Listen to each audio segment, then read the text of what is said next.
In the state of Florida, all drivers are required to carry personal injury protection coverage as part of their car insurance.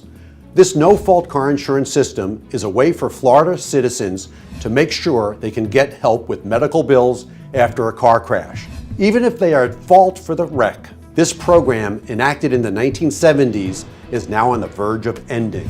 The Florida House recently voted to end the no-fault protection coverage. While some citizens will be left with few options to get help with bills after a wreck, others say it's a win for people's pocketbooks. Rates for this kind of coverage have skyrocketed in the past few years, even for drivers who have never been in a wreck, and for those drivers having to pay outrageous premiums for coverages they simply don't need is not fair.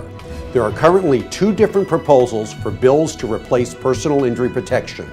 In the House, Bill 19 would increase requirements for bodily injury liability coverage. In the Senate, Bill 150 would require drivers to have $5,000 in medical coverage payments, even if they have sufficient health insurance from other sources.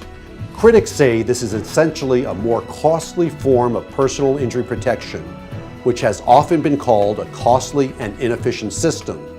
As it stands, citizens pay some of the highest premiums in the nation thanks to the personal injury protection system, even though drivers aren't required to carry bodily injury liability insurance. Lawmakers are currently looking at a variety of options for the best way to move forward. If personal injury protection is completely repealed, you may need legal help to make sure you get the compensation you deserve after a car accident. At Stenger, Iscoe & Green, we've represented injury victims for over 20 years. In that time, we've recovered over $1 billion on behalf of our clients. How much can Stenger, Iscoe & Green get you?